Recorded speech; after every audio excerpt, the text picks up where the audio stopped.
So we are looking at lesson 90 now, and we're going to introduce something called conditional probability. So this says information about fish at a very small aquarium is collected. 64 of the fish at the aquarium have a green tail, 25 have red fins, and 30 have neither a green tail or red fins. There are 100 total fish at the aquarium. So we're letting G be the event that the fish has a green tail and R be the event a fish has red fins. We are not setting up a two-way table with probabilities. There's an ask for it, so we're just going to use the numbers. So 64 have a green tail, so that would go over here. 25 have red fins. 30 have neither a green tail or red fins. So this word neither means that they're both a not, so this is going to be a 30 here. So neither green tail nor red fins is maybe what we should say to be really clear on that. So we'll fill in the rest of these. This is a 75. This is a 36. This is a 6. This is a 19. And in both directions, this should be a 45, and that works out. So we're going to do a couple probabilities. First we'll do review, and then we'll get into the new topic.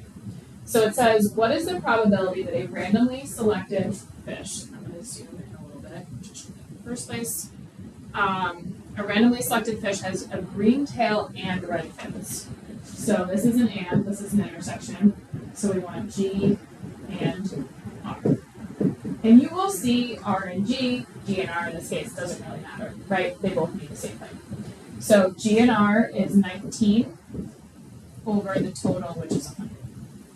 What is the probability that a randomly selected fish has a green tail but does not have red fins? So we want G and not R, and G and not R intersect at 45 over 100 because we're doing probability.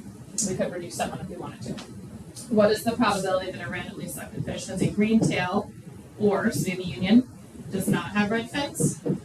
So we know we add up all the green tails, all the not red fins, and then whatever number I counted twice, which is the 45 I need to subtract off, and we're still out of the total of 100. So if I add those numbers together, I have 64, 75, and I'm subtracting off the 45, so I end up with 94 out of 100. So most of them have either the green tail or not the red fins. Looking at the next ones, this is getting into our new idea. It is often desirable to find probabilities just looking at part of the data. Okay? So the first one says, in the group of fish that have green tails. So I'm only looking at the fish with green tails. So it's as if we've taken and we only get to use these numbers. So my total now, if I'm only looking at them, is 64. The 100 no longer exists. What is the probability one of those fish has red fins? So I'm only looking, so we're saying out of the 64 fish that have green tails, in that group, what is the probability those fish have red fins? So I don't go to the total for red fins because I'm not looking at all the fish. I have to use the 19 as my numerator. Okay, and we will have notation for this in a second. So that's what we call a conditional probability because we have the condition of only looking at the fish with green tails. The next one says, in the group of fish that do not have red fins. So we are only looking at the group of fish that do not have red fins. So my bottom number is going to be 75.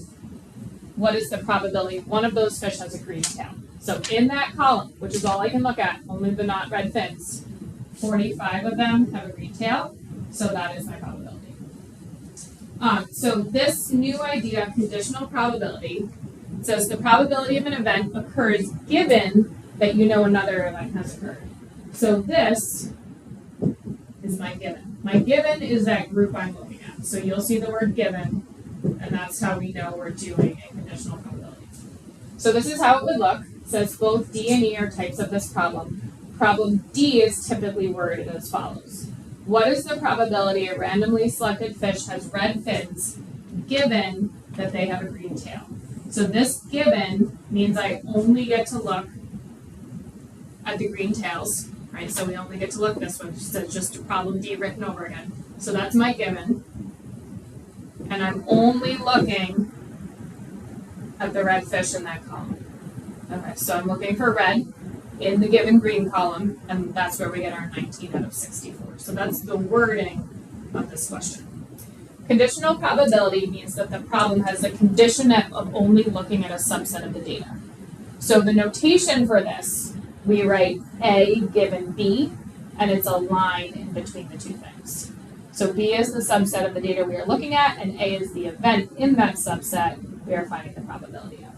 So if I look at my first two, we were given that the fish had green tails,